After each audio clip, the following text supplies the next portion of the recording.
प्रिय विद्यार्थियों सभी को नमस्कार। कैसे हैं आप सब? आई थिंक बहुत अच्छे होंगे। जल्दी से जल्दी जुड़ जाइए, हमारी क्लास है वो स्टार्ट हो गई है। और हम पढ़ रहे थे कक्षा 10 की विज्ञान। कक्षा 10 की विज्ञान के अंतर्गत जो चैप्टर नंबर हमारा 2 था या अध्याय नंबर 2, उस अध्याय 2 के अंदर हमने पढ़ा था अम्ल, क्षारक एवं लवण। ठीक है, तो अम्लों के बारे में काफी हद तक हमने डिस्कस किया था, क्षारक के बारे में काफी हद तक डिस्कशन किया था, उसकी परिभाषाएं, उसके उदाहरण, फिर उनकी जो केमिकल रिएक्शन थी, वो सारी सारी रासायनिक अभिक्रियाएं भी पढ़ी थी अम्लों और क्षारकों की। आज जो हमारा टॉपिक है प्रिय विद्यार्थी वो है अम्लों एवं क्षारकों के रासायनिक गुणधर्म। ठीक है ना, क्या है? अम्लों एवं क्षारकों के रासायनिक गुणधर्म। तो अम्लों और उससे पहले हमने अम्लों के जो टाइप्स थे, प्रबल अम्ल और दुर्बल अम्ल, उन सभी के बारे में हमने जनरली सारी चीजें पढ़ ली थी एक बार। आज जो हम पढ़ेंगे वह है अम्लों एवं क्षारकों के गुणधर्म। क्या है? अम्लों एवं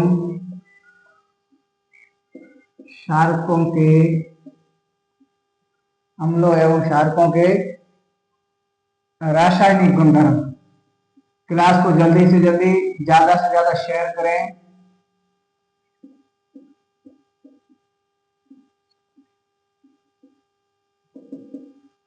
ध्यान दीजिए। अब हमने अम्ल की चर्चा की थी। क्या कहा था हमने? कहा वे रासायनिक पदार्थ जो अपने जलीय विलयन में H+ आयनों का त्याग करते हैं वो अम्ल कहलाते थे। हमने HCl, H2SO4 और HNO3 वगैरह सारी चीजें चर्चा की थी। फिर हमने क्षारकों की बात की। हमने कहा वे रासायनिक पदार्थ जो अपने जलीय विलयन में OH- आयन प्रदान करते हैं, वे सारे क्षारक कहलाते हैं। ठीक है ना। क्षारकों की डेफिनेशन के बाद हमने एग्जाम्पल के तौर पर देखा था। आज हम पढ़ेंगे अम्लों और क्षारकों के रासायनिक गुणधर्म क्या है। तो ध्यान देना, इसमें क्या क्या पढ़ेंगे। इसमें मूल बात यह है कि जो अम्ल और क्षारक है वह किन किन पदार्थों, अन्य पदार्थों के साथ रासायनिक अभिक्रियाएं करते हैं और फिर उनके फलस्वरूप क्या क्या चीजें बनती है। ठीक है, नए पदार्थ क्या बनते हैं, यानी दो या दो से अधिक कारक। रासायनिक अभिक्रिया में क्या था? दो या दो से अधिक कारक भाग लेकर के एक नए उत्पाद का निर्माण कर रहे थे, वही रासायनिक अभिक्रिया। तो रासायनिक अभिक्रिया है, इसलिए हम इसमें ये सारी रासायनिक अभिक्रिया हो रही है तो कोई न कोई अभिकारक होगा और वो आपस में क्रिया करेगा, संयोजित होगा या विखंडित होगा, तो फिर नया उत्पाद बनेगा। ठीक है ना। तो हम लोग के जो अम्लों एवं क्षारकों के जो रासायनिक गुणधर्म हमारा टॉपिक है, उसमें से सबसे पहले लेंगे अम्लों के रासायनिक गुणधर्म। क्या लेंगे? ए नंबर लेंगे अम्लों के रासायनिक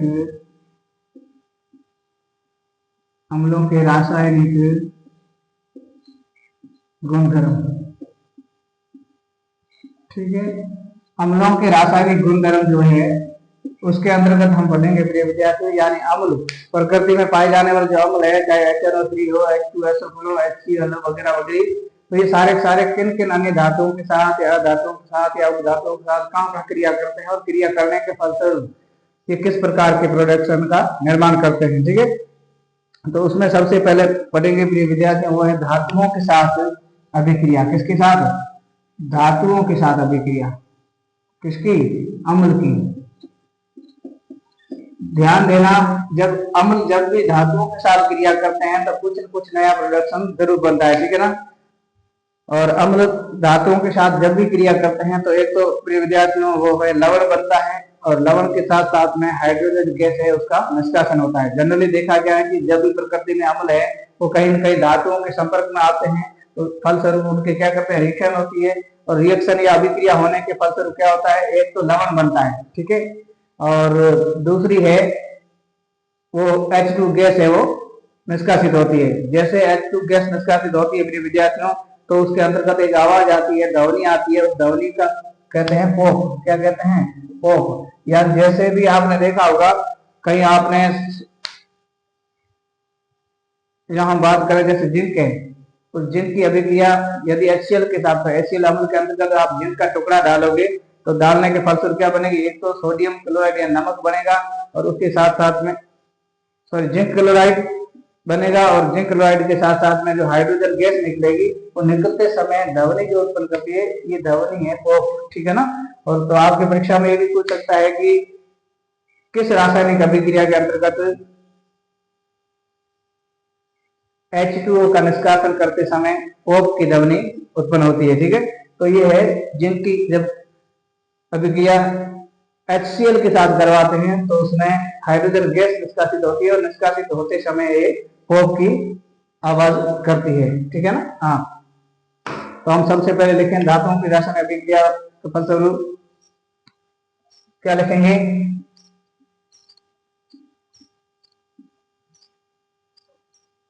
अम्ल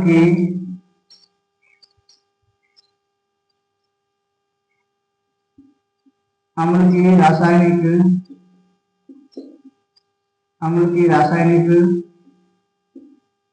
अभिक्रिया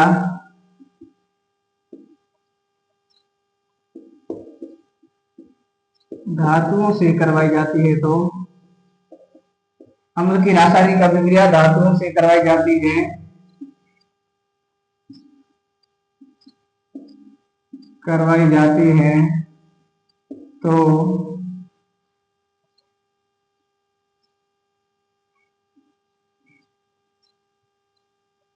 तो नमक, या हम लिख सकते हैं लवण, तो लवण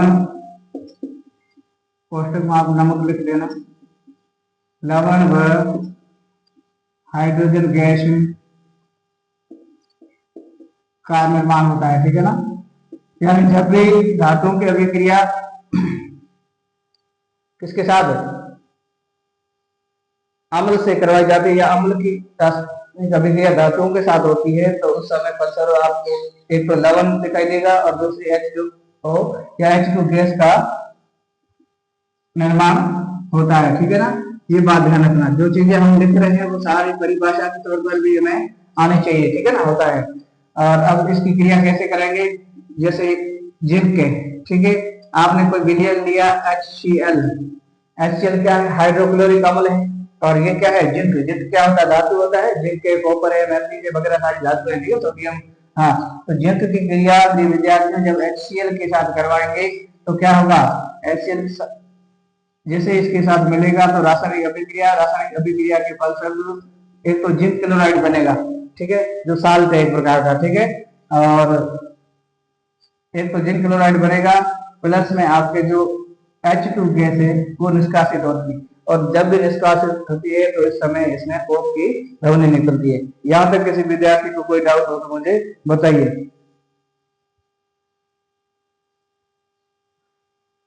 ठीक है। तो इसको ऐसे हिंदी में लिखना चाहो तो धातु, और यहाँ क्या है, अम्ल, ठीक है। ऐसी क्रिया होगी, एक तो लवण बनेगा प्लस H2O गैस निष्कासित, ये एरो का जो तीर है इसका मतलब होता है गैस है वो निष्कासित जैसे ही होती है तो इन्वायरमेंट में चली जाती है, इसलिए H2 है उसको ऊपर का एरो लगा करके दर्शाते हैं, ठीक है। सॉरी, अब दूसरी बात है प्रिय विद्यार्थियों, दूसरी रासायनिक अभिक्रिया, दूसरी किससे होती है, अब ध्यान देना, जब भी अम्ल कार्बोनेट के साथ रासायनिक अभिक्रिया करते हैं प्रिय विद्यार्थियों तो एक तो लवण बनता है और एक लवण के साथ साथ में हाँ कार्बन डाइऑक्साइड गैस का निर्माण होता है, और कार्बन डाइऑक्साइड गैस के साथ साथ में वहां कुछ अणु हैं वो जल के रूप में बाहर निकलते हैं, ठीक है। अब ध्यान दीजिए, अम्ल या आप लिखोगे कार्बोनेट के साथ अभिक्रिया, कार्बोनेट के साथ अभिक्रिया, किसकी किसकी अभिक्रिया की बात कर रहे हैं, अम्लों की अभिक्रिया की हम बात कर रहे हैं। तो अम्ल की जब कार्बोनेट के साथ रासायनिक अभिक्रिया करवाई जाती है प्रिय विद्यार्थियों तब क्या आता है, अब ध्यान देना इसमें, जैसे आपने ले लिया उदाहरण के तौर पर Na2CO3, Na2CO3 यानी सोडियम बाइकार्बोनेट, जिसको हम कहते हैं दावन सोडा, यानी कपड़ा धोने का जो सोडा है वह है सोडियम कार्बोनेट, ठीक है ना। हाँ, अब ध्यान देना, सोडियम कार्बोनेट की रासायनिक अभिक्रिया प्रिय विद्यार्थियों HCl के साथ करवाई जाती है, कब, HCl के साथ, यानी सोडियम कार्बोनेट की रासायनिक अभिक्रिया HCl के साथ करवाई जाती है तो प्रिय विद्यार्थियों क्या होता है, तो एक तो NaCl, यानी एक तो निर्माण होगा प्रिय विद्यार्थियों नमक का, क्या होगा, नमक का, और नमक के साथ साथ में क्या बनेगा, नमक के साथ साथ में एक तो कार्बन डाइऑक्साइड गैस निकलेगी, ठीक है ना। ये सोडियम का एक अणु है, ये क्लोराइड के साथ तो दो नमक क्या उत्पन्न होंगे, उसके साथ साथ में आप देख रहे हैं इसका जो ऑक्सीजन है वो एक ऑक्सीजन अणु यहाँ से जुड़ करके कार्बन डाइऑक्साइड बनाएगा, प्लस यहाँ से एक H यहाँ से बनेगा बचेगा, तो एक H है, इसके साथ किसके साथ, ऑक्सीजन के साथ जुड़ करके ये जल के अणु का निर्माण करता है, ठीक है ना। तो हम कह सकते हैं कि जैसे ही रासायनिक अम्लों की या अम्लों की रासायनिक अभिक्रिया कार्बोनेट के साथ करवाते हैं तो फलस्वरूप क्या बनता है, एक तो साल्ट बनता है यानी लवण है, और लवण के साथ साथ में प्रिय विद्यार्थियों कार्बन डाइऑक्साइड गैस बनती है, कौन सी, कार्बन डाइऑक्साइड, और कार्बन डाइऑक्साइड के साथ साथ में प्रिय विद्यार्थियों क्या बनता है, जल के अणु का निर्माण होता है। यहां तक किसी विद्यार्थी को, तो हम इसकी परिभाषा कैसे लिखेंगे कि जब भी अम्ल की रासायनिक अभिक्रिया किसी कार्बोनेट के साथ करवाते हैं तो फलस्वरूप लवण, कार्बन डाइऑक्साइड और जल का निर्माण होता है। यहां तक किसी विद्यार्थी को कोई दिक्कत हो तो मुझे बताइए।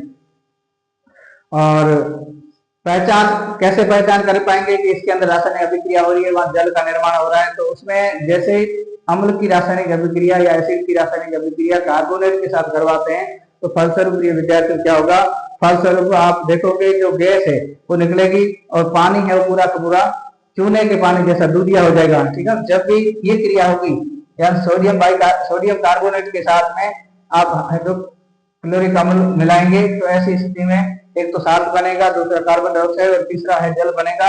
ये पता कैसे चलेगा, जैसे ही आप बीकर जिसके अंदर रासायनिक अभिक्रिया हो रही है उसका पानी है वो कार्बन डाइऑक्साइड के निष्कासन के समय एकदम दूधिया या दूध जैसा हो जाता है, श्वेत रंग का, ठीक है।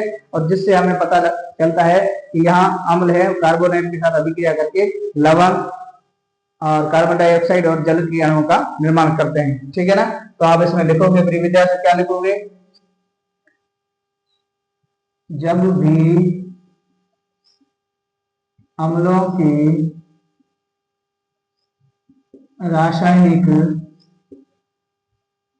की रासायनिक अभिक्रिया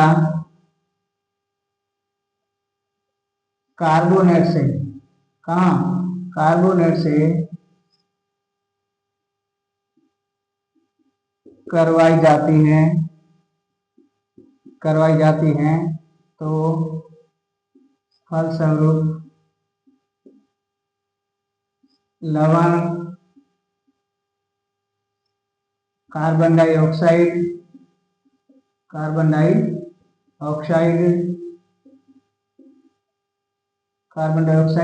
व जल के अणुओं का निर्माण होता है, जल के अणुओं का निर्माण होता है, ध्यान रखिए, ठीक है।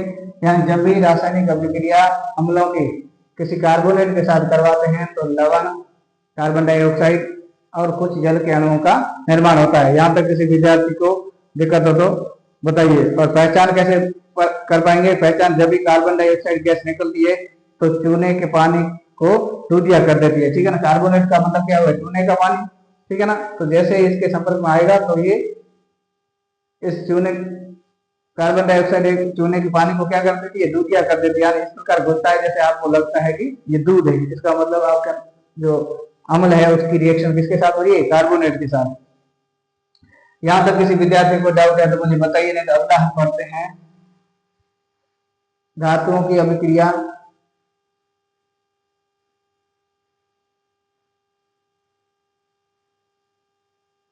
क्षारक के साथ, ठीक है ना।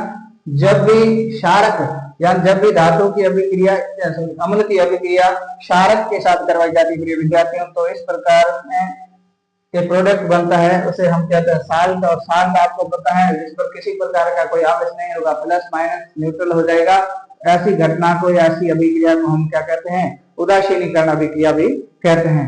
कैसे, जैसे हम उदाहरण के लिए बात करें, तीसरा है क्षारकों के साथ, क्षारकों के साथ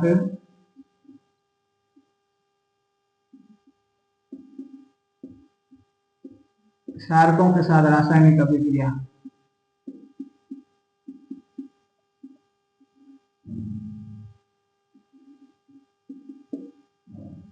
क्षारकों के साथ रासायनिक अभिक्रिया यानी अम्ल की अभिक्रिया किसी भी बीकर में क्षारक के साथ करवाई जाती है तो एक तो लवण बनता है और उसके साथ साथ में पानी का निर्माण होता है। इस प्रकार की जो अभिक्रिया है इसको हम उदासीनीकरण अभिक्रिया कहते हैं। ठीक है, क्या कहते हैं? उदासीनीकरण क्रिया। तो आप सबसे पहले लिखेंगे, जब भी अम्लों की अभिक्रिया, जब भी अम्लों की अभिक्रिया किसी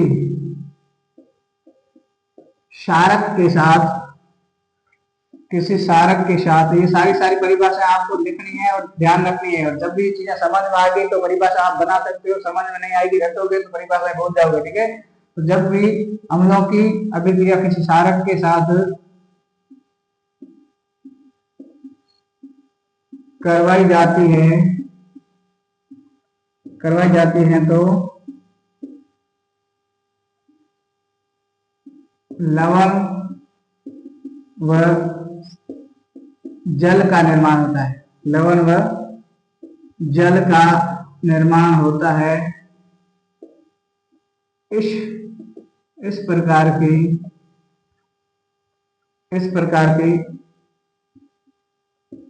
अभिक्रिया को उदासीनीकरण कहते हैं। इस प्रकार की अभिक्रिया को क्या कहते हैं? उदासीनीकरण कहते हैं। कहने का मतलब हुआ कि जब भी अम्ल की रासायनिक अभिक्रिया किसी भी अम्ल की रासायनिक अभिक्रिया किसी क्षारक के साथ करवाते हो तो फलस्वरूप क्या बनेगा? एक तो साल्ट बनेगा और साल्ट के साथ साथ में जल के अणुओं का निर्माण होगा। इस प्रकार की अभिक्रिया को या इस प्रकार की रासायनिक अभिक्रिया को हम उदासीनीकरण अभिक्रिया कहते हैं। और उदासीनीकरण अभिक्रिया किसे कहते हैं? ऐसा प्रश्न 1 या 1.5 नंबर का आपके आ सकता है। और जब भी विज्ञान के अंदर जब भी परिभाषा किसी भी की पूछी जाती है तो परिभाषा के साथ साथ में उदाहरण देंगे तो आपका अंक है वो पूर्ण माना जाएगा। ठीक है, माना कि 1 नंबर का क्वेश्चन है। कैसा? 1 नंबर का क्वेश्चन है कि उदासीनीकरण रासायनिक अभिक्रिया किसे कहते हैं। ठीक है, तो अब आप परिभाषा लिखोगे, जैसे परिभाषा लिखोगे प्रिय विद्यार्थियों तो परिभाषा लिखने से आपको आधा नंबर मिलेगा 1 में से। ठीक है, और दूसरा आधा नंबर है उदाहरण का होगा। उदाहरण लिखोगे तो आधा और आधा आधा मिला करके क्या होगा प्रिय विद्यार्थियों? पूरा, यानी 1 नंबर पूरा आपको मिलेगा। इसलिए जो विज्ञान के अंदर एवरीथिंग इज सिस्टमैटिक और सारा अंकों का खेल है वो डिवाइडेड होता है। ठीक है ना, जैसे मैंने अभी बात की इस प्रकार। तो उदाहरण के तौर पर मेरे विद्यार्थी बात करें, क्या करें? HCl क्या है? अम्ल है और अम्ल की अभिक्रिया NaOH सोडियम हाइड्रोक्साइड से करवाते हैं। सोडियम हाइड्रोक्साइड से करवाते हैं तो क्या बनता है मेरे विद्यार्थियों? एक तब बनता है NaCl, यानी ये N है, ये Cl के साथ अभिक्रिया करके क्या बनाएगा? लवण का निर्माण करेगा। और साथ साथ में क्या बनेगा? ये जो H बचेगा ये OH के साथ मिल करके H2O यानी जल का निर्माण करेगा। क्या करेगा? जल का निर्माण करेगा मेरे विद्यार्थी। ठीक है, तो ये हो गया H2O या जल। ठीक है, तो इस प्रकार जब भी किसी बीकर में रासायनिक अभिक्रियाएं करवाते हो तो अम्ल की क्षारक के साथ रासायनिक अभिक्रिया होगी तो एक तो साल्ट बनेगा और साल्ट के साथ साथ में क्या बनेगा? जल का अणु का निर्माण होगा। और इस प्रकार की घटना को साल्ट, इसको उदासीनीकरण क्यों कहते हैं? आप देख रहे हो ये जो साल्ट है ये उदासीन है, इस पर किसी प्रकार का कोई चार्ज नहीं है यानी न्यूट्रल है, इसलिए इस घटना को क्या कहते हैं? उदासीनीकरण अभिक्रिया कहते हैं। यहाँ तक किसी विद्यार्थी को कोई दिक्कत हो तो मुझे बताइए। ठीक है, इसको आप लिखो तो ये अम्ल है प्लस इसको लिखो तो ये क्षारक है। ठीक है, और क्षारक में भी कैसा? प्रबल क्षारक है। ठीक है, तो इस प्रकार लवण व जल का निर्माण होता है। अगली अभिक्रिया प्रिय विद्यार्थी चौथी रासायनिक अभिक्रिया है हम लोग की, वो क्या है?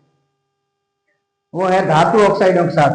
ठीक है, यानी जब भी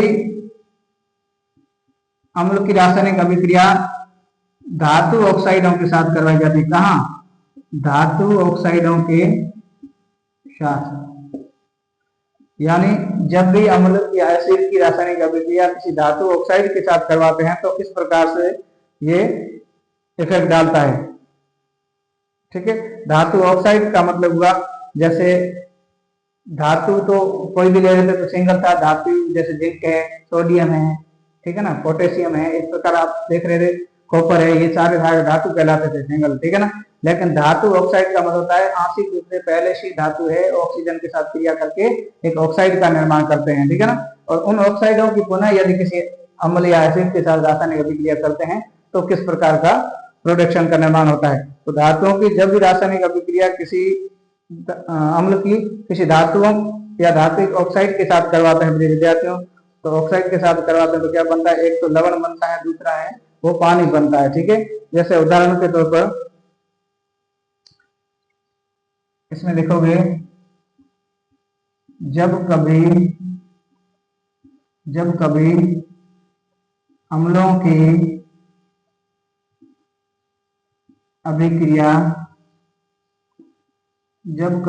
की अभिक्रिया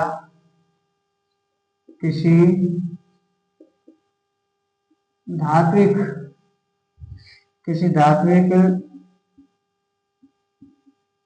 ऑक्साइड के साथ करवाई जाती है तो लवण व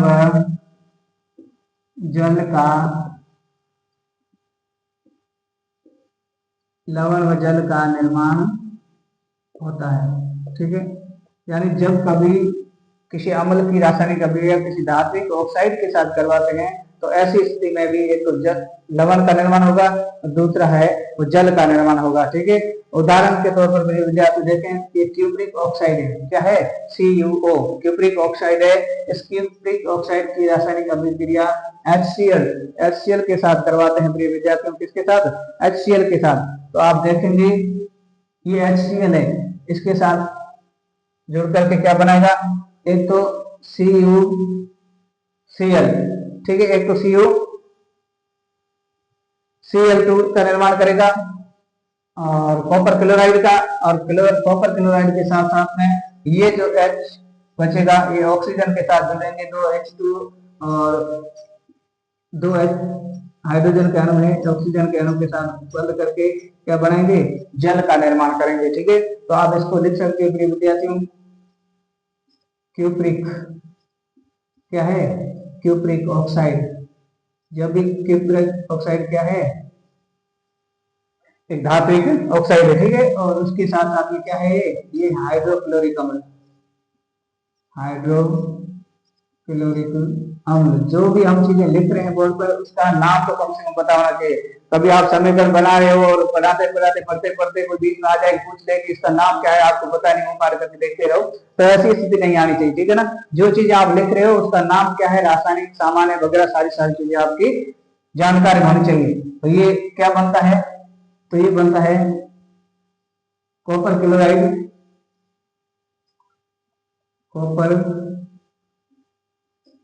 क्लोराइड प्लस में क्या बनेगा, जल। ठीक है, यानी जब भी कभी अम्लों की रासायनिक अभिक्रिया किसी धात्विक ऑक्साइड के साथ करवाते हो, धात्विक ऑक्साइड क्यूप्रिक ऑक्साइड तो करवाते हो तो लवण और जल का निर्माण होता है। ऐसी स्थिति में आज समीकरण के तौर पर हमने देखा जैसे क्यूप्रिक ऑक्साइड है, इसकी क्रिया दो जल हाइड्रोक्लोरिक अम्ल के साथ करवाते हैं तो एक तो कॉपर क्लोराइड बनता है और प्लस जल के अणुओं का निर्माण होता है। ठीक है, तो इस प्रकार की जो घटनाएं हैं ये थी धातुओं की अम्लों की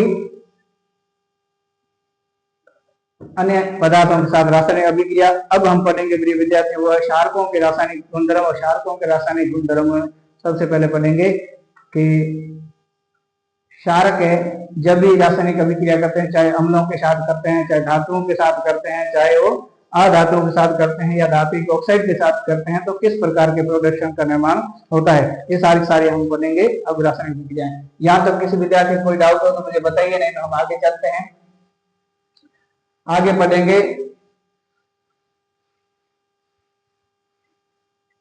क्या पढ़ेंगे? क्षारकों की रासायनिक अभिक्रिया। हम पढ़ क्या रहे हैं? अम्लों और क्षारकों के रासायनिक गुणधर्म पढ़ रहे हैं। यानी अम्ल है वो, अम्ल या क्षार है, वह किन किन के साथ में रासायनिक अभिक्रिया कर रहे हैं। तो अम्लों का हमने पढ़ा अभी, ऑक्साइड के साथ कर रहे हैं, धात्विक ऑक्साइड के साथ कर रहे हैं, क्षारक के साथ कर रहे हैं। और अम्ल जब भी क्षारक के साथ रासायनिक अभिक्रिया कर रहा था, एक तो जल बन रहा था और दूसरा नमक बन रहा था या साल्ट बन रहा था, ठीक है, लवण। तो ऐसी स्थिति को हम कह रहे थे उदासीनीकरण। क्या कह रहे थे? उदासीनीकरण। ये भी परीक्षा में पूछा जा सकता है, इसलिए मैंने उदासीनीकरण स्पष्ट रूप से लिखा दिया है। ऐसा नहीं बीच बीच में आप भूल जाओगे लिखा है नहीं। हाँ, तो लिखवाया हुआ है सारा। अब हम पढ़ेंगे प्रिय विद्यार्थियों, वह है बी। बी क्या है?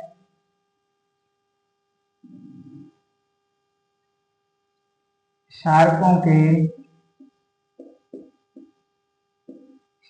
के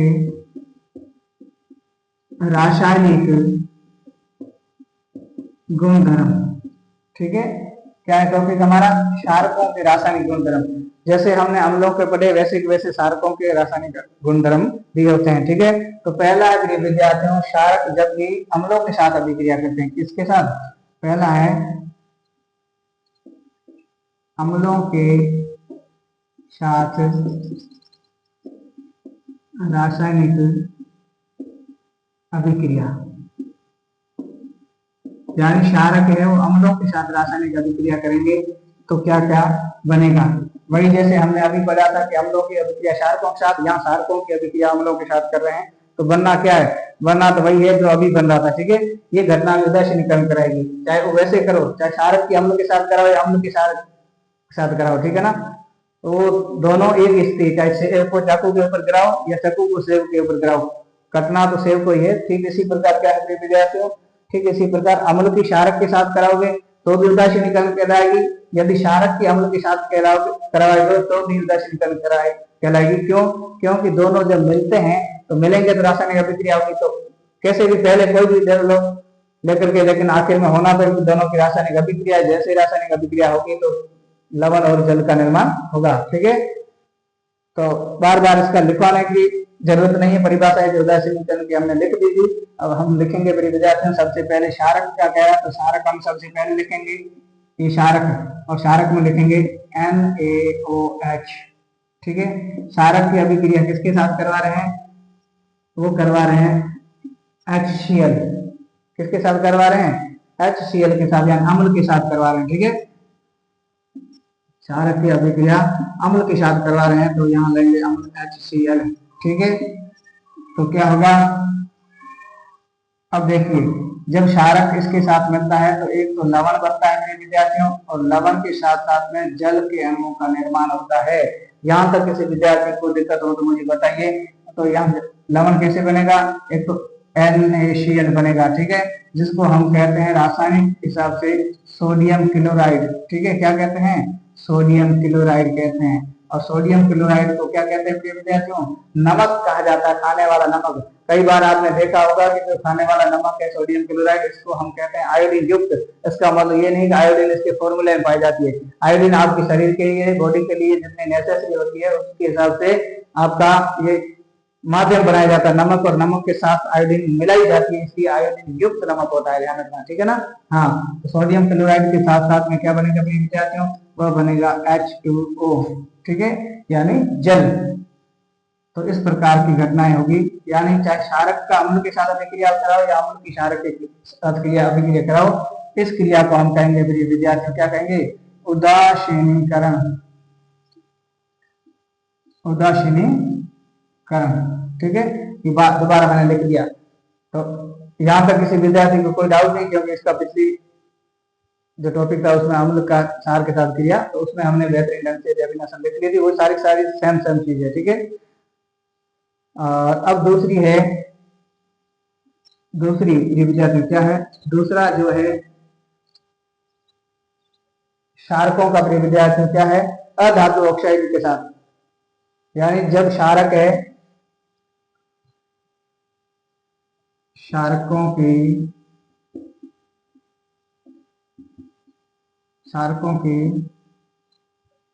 रासायनिक अभिक्रिया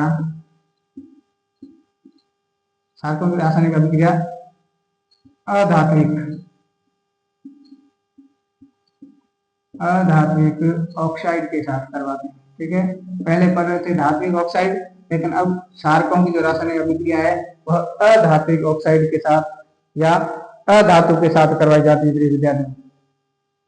ठीक है ना, अधात्विक ऑक्साइडों के साथ करवाई जाती है। तो किस प्रकार के प्रोडक्शन का निर्माण होता है। ठीक है ना, जब भी प्रकृति में जो अम्ल क्षारक होते हैं उन क्षारकों की क्रियाएं अधात्विक कुछ ऑक्साइड होते हैं उनके साथ करवाई जाए, जैसे कार्बन डाइऑक्साइड वगैरह क्या है, ये अधात्विक ऑक्साइड है। अधात्विक का मतलब होता है ऐसा, अधात्विक ऑक्साइड का मतलब ऐसा ऑक्साइड जिसका निर्माण धातु से ना होकर के क्या हो, अधातु से हुआ हो। तो आप जैसे उदाहरण के तौर पर जैसे कार्बन डाइऑक्साइड देखोगे तो कार्बन डाइऑक्साइड क्या है, इस कार्बन में डाइऑक्साइड में कहीं भी आपको धातु नजर आता है नहीं, क्यों, क्योंकि यहाँ कार्बन है और ऑक्सीजन, कार्बन और ऑक्सीजन दोनों मिलेंगे तो यह अधात्विक कार्बन ऑक्साइड कहलाएगा। क्या कहलाएगा, अधात्विक ऑक्साइड कहलाएगा। तो क्षारक की जो रासायनिक अभिक्रिया है, जैसे कैल्शियम हाइड्रोक्साइड है, उदाहरण के तौर पर क्या है, कैल्शियम और OH का होल डाइच। ठीक है, यानी कैल्शियम हाइड्रोक्साइड है। ऐसे कैल्शियम कार्बोनेट के ऊपर जब जल का प्रवाह करते हैं तो इस प्रकार का कैल्शियम हाइड्रोक्साइड निर्माण होता है। तो ये जो कैल्शियम हाइड्रोक्साइड विद्यार्थियों, इस कैल्शियम हाइड्रोक्साइड की रासायनिक अभिक्रिया किसके साथ करवाते हैं, हम कार्बन डाइऑक्साइड के साथ करवाते हैं। अधात्विक ऑक्साइड है, हाँ, कार्बन डाइऑक्साइड के साथ करवाते हैं विद्यार्थियों। तो किसका निर्माण होता है, एक तो हो जाएगा कैल्शियम कार्बोनेट। ठीक है, एक तो निर्माण होगा कैल्शियम कार्बोनेट का भी विद्यार्थियों, और कैल्शियम कार्बोनेट के साथ साथ में कुछ है वह जल के अणुओं का निर्माण होगा। किसका, जल के अणुओं का निर्माण। तो इसको हम कहेंगे कैल्शियम कार्बोनेट। क्या कहेंगे, कैल्शियम कार्बोनेट। और प्लस में क्या बन रहा है, जल का निर्माण हो रहा है। अब ध्यान देना चाहिए, कैल्शियम कार्बोनेट आपके क्वेश्चन पूछा जा सकता है कभी कभार, क्योंकि ये सारे केमिकल रासायनिक आपकी इस टॉपिक के अंतर्गत है। तो पूछ सकते हैं कि जैसे मुर्गी का अंडा है वो किसके कौन कौन से तत्वों से मिलकर के बना होता है या किसका बना होता है। ठीक है, तो आप कहोगे मुर्गी का जो अंडा है वो कैल्शियम कार्बोनेट का बना होता है। ध्यान रखना, क्या है, कैल्शियम कार्बोनेट का ही बना होता है। ठीक है, और अब हम आगे बात करेंगे प्रिय विद्यार्थियों। तो इसको आप लिख सकते हो भाषा में कैसे, कि क्षारकों की रासायनिक अभिक्रिया, जब कभी क्षारकों की रासायनिक अभिक्रिया धात्विक ऑक्साइड अधात्विक ऑक्साइडों के साथ करवाते हैं तो एक तो कैल्शियम कार्बोनेट यानी लवण, और दूसरा है विद्यार्थियों जल का निर्माण होता है। क्या होता है, लवण प्लस जल का निर्माण, लेकिन यहाँ लवण है वो कैल्शियम कार्बोनेट होगा। क्या होगा, कैल्शियम कार्बोनेट होगा। अब दूसरी बात है, अगला है विद्यार्थियों वह है तीसरा, अब अधातु या क्षारकों की रासायनिक अभिक्रिया धातुओं के साथ करवाते हैं। ठीक है, अब हम लिखेंगे धातुओं के साथ अभिक्रिया। किसकी अभिक्रिया पढ़ रहे हैं विद्यार्थियों, क्षारकों की। यानी जब भी धातुओं के साथ अभिक्रिया करते हैं क्षारकों के, तो फलस्वरूप क्या प्रोडक्शन का निर्माण या किस प्रकार के प्रोडक्शन का निर्माण होता है। ठीक है, अब ध्यान दीजिए, जब कभी क्षारक प्रकृति में पाए जाने वाले जो क्षारक है उनका रासायनिक अभिक्रिया यदि किसी धातु के साथ करवाई जाती है प्रिय विद्यार्थियों, तो धातुओं से करवाने के फलस्वरूप एक तो क्या बनेगा, एक तो बनेगा सोडियम हाइड्रोक्साइड। ठीक है ना, सोडियम हाइड्रोक्साइड का मतलब होता है एक तो क्षारक का निर्माण होगा, और क्षारक के साथ साथ में धातु है वो क्या, क्षारक के साथ जब धातु मिलती है विद्यार्थियों तो धातु मिलकर के एक नए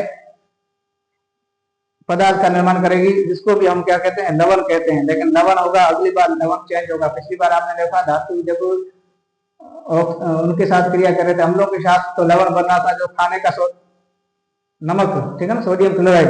और उसके बाद में यहाँ हमने पढ़ा कि अधात्विक ऑक्साइड के साथ जब क्षारक की क्रिया करवा रहे तो भी नमक और जल का निर्माण हो रहा था। लेकिन यहाँ जैसे ही धातु के साथ रासायनिक अभिक्रिया करेंगे क्षारक, तो सोडियम जिंक ऑक्साइड का निर्माण होगा और उसके साथ साथ में गैस हाइड्रोजन गैस है वो एनवायरमेंट में निष्कासित होगी, ठीक है ना।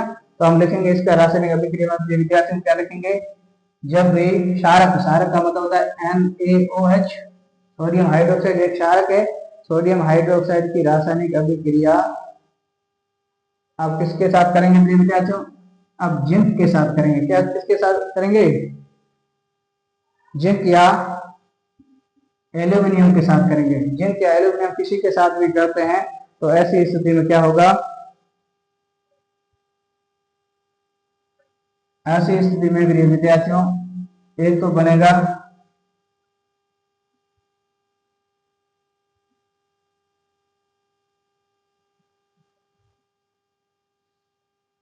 Na2OH, ठीक है।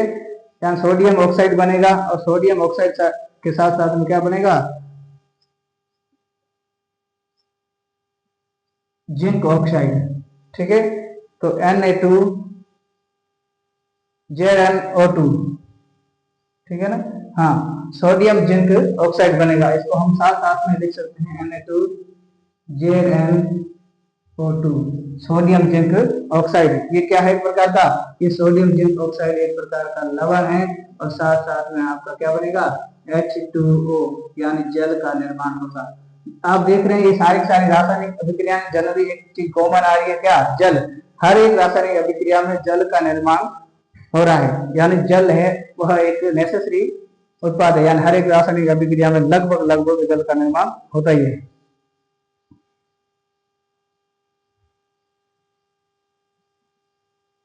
यहां तक किसी विद्यार्थी को कोई दिक्कत हो तो मुझे बताइए, नहीं है। अगली जो रासायनिक अभिक्रिया प्रिय विद्यार्थियों क्षारकों की, वह क्या है, वह रासायनिक अभिक्रिया होगी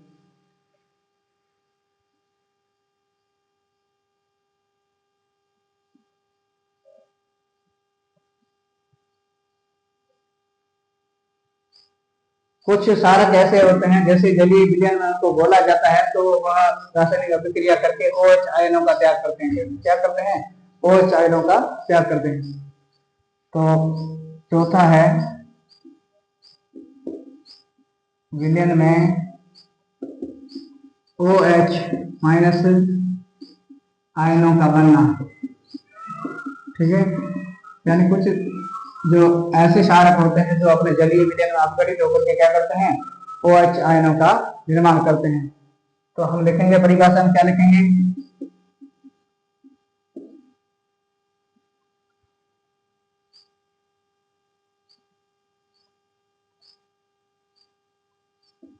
क्षारक, क्षारक जब भी, क्षारक जब भी जलीय विलयन में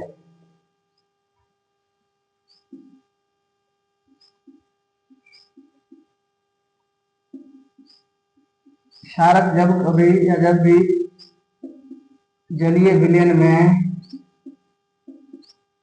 मिलाए जाए तो वह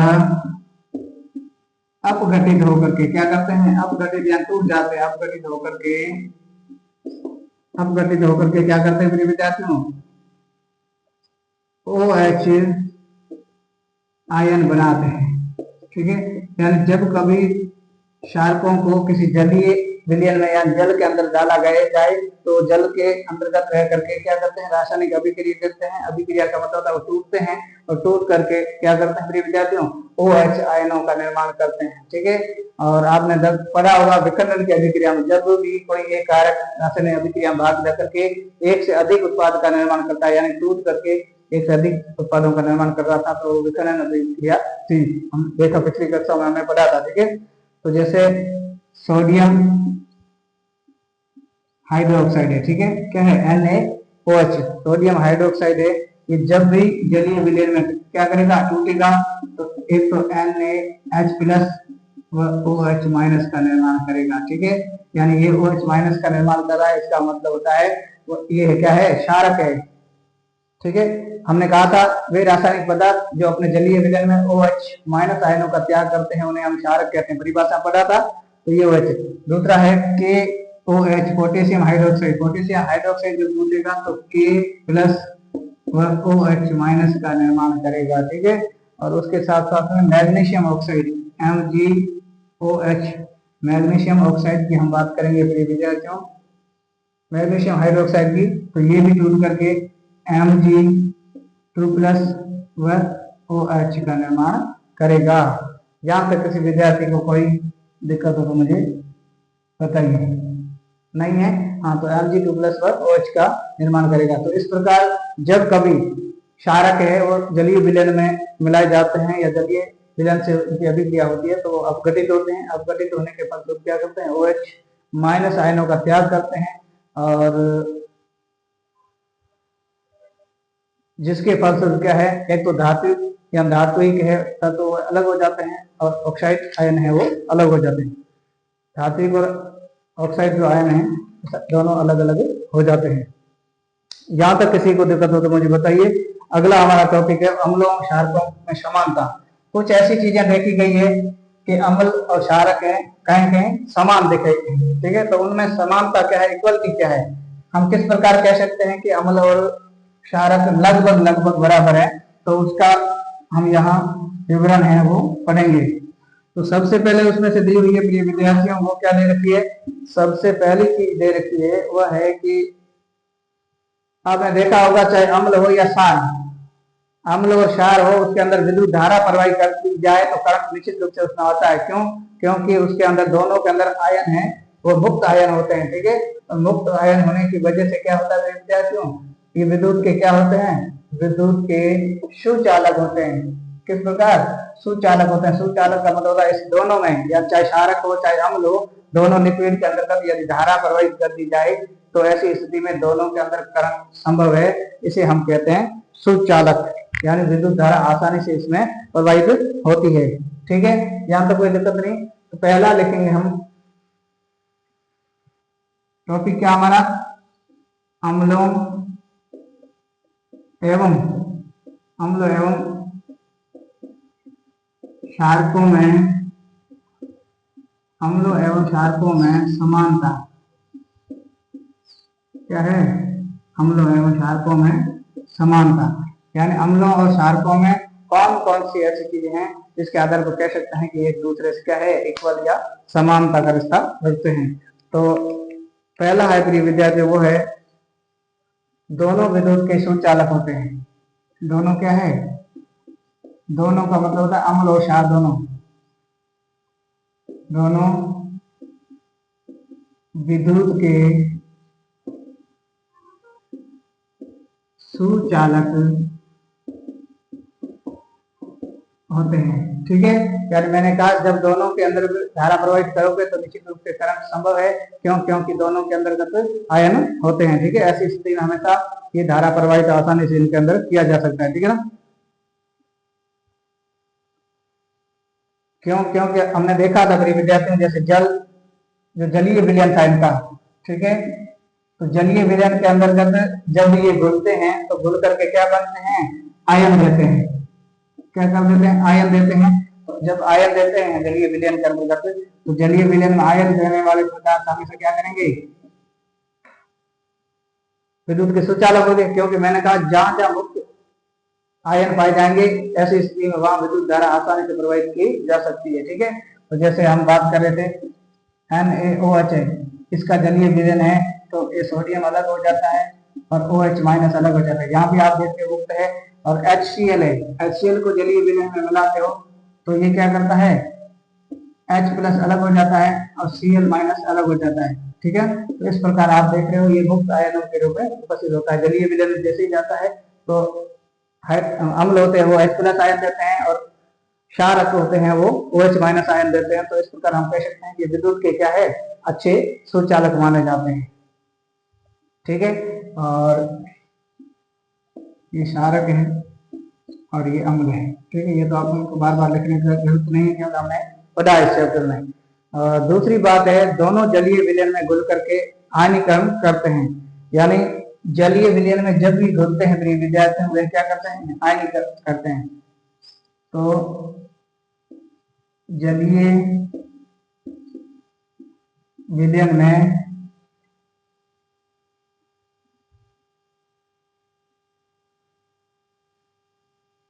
जलीय विलयन में आयनित हो जाते हैं। ठीक है, यानी दोनों हैं, उसमें एक समानता ये है कि ये जब भी जल के साथ घुलते हैं तो जलीय विलयन में आयनित हो जाते हैं। वो भी उदाहरण आप देखोगे तो ये सेम सेम है। ठीक है, इसको जल के साथ घोलोगे तो जल के साथ घोलोगे तो ये अलग हो जाएगा और OH माइनस अलग हो जाएगा। ठीक है, और जैसे अम्ल की बात करें HCl, तो H प्लस अलग हो जाएगा और Cl माइनस हो जाएगा। कब? जलीय विलयन में। इस प्रकार हम देखते हैं कि इनको जलीय विलयन में घोलने पर इन दोनों में यानी आवेशित हो जाते हैं, या आयन है वो मुक्त कर दिए जाते हैं, आयन है वो जल में छोड़ दिए जाते हैं। ठीक है, तो इस प्रकार इनमें ये इक्वलिटी ये भी पाई जाती है। फिर आप देखेंगे दोनों जो अम्ल और क्षारक की जब परिभाषा पढ़ी थी और उसके उपयोग पढ़े थे, तो मैंने कहा था ये प्रकृति में एक संकेत बेहतरीन से बेहतरीन इंडिकेटर का काम करते हैं। क्यों? अम्ल थे वो क्या कर रहे थे?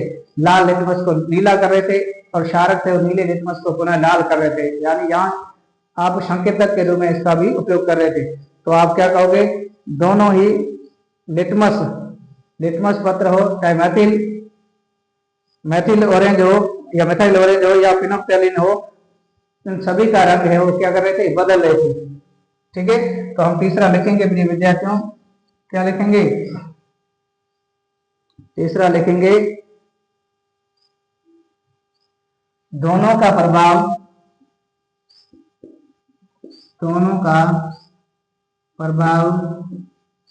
संकेतकों पर आसानी से पड़ता है।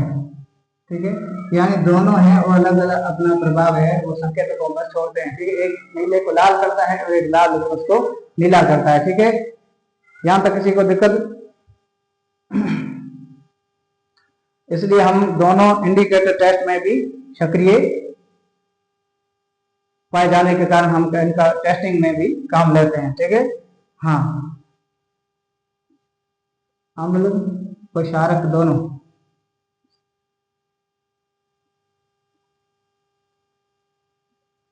अम्ल है और नीले को लाल कर रहे थे। किसको? नीले लिटमस को लाल कर रहे थे, और क्षारक थे वो लाल लिटमस को उन्हें क्या कर रहे थे? नीला कर रहे थे। तो ये लाल लिटमस को नीला कर रहे थे। यहां तक किसी विद्यार्थी को कोई दिक्कत? अब अगली जो इसमें समानता है वो दोनों जल में अपना अपना प्रभाव दिखाते हैं और शुष्क अवस्था में अम्ल व क्षारक अपना प्रभाव कभी नहीं दिखाते। यानी जब भी अम्ल और क्षारक को देखा जाए प्रिय विद्यार्थियों तो क्या करते हैं? चौथा है ये केवल जलीय विलयन में अपना अपना प्रभाव दिखाते हैं। क्या करते हैं? जलीय विलयन में अपना अपना प्रभाव दिखाते हैं। यानी शुष्क अवस्था में ये कभी भी सक्रिय नहीं होते, यानी किसी प्रकार की कोई रिएक्शन नहीं देते हैं। जैसे जलीय विलयन होगा, जल के अंतर्गत मिलाओगे, और या जलीय विलयन जो भी होगा जल के अलावा उन सभी के अंतर्गत मिलाओगे तो उसमें रिएक्शन देखी जाएगी। आप डस्ट वगैरह दूध वगैरह के साथ मिलाओगे तो वहां आपका ये रिएक्शन नहीं मिलेगी। ठीक है ना? हाँ, तो ये केवल जलीय विलयन में अपना अपना प्रभाव है वो दिखाते हैं। ठीक है, और अगला है प्रिय विद्यार्थी वो है पांचवा, दोनों संक्षारक होते हैं। दोनों क्या होते हैं? संक्षारक होते हैं। संक्षारक का मतलब क्या होगा प्रिय विद्यार्थियों?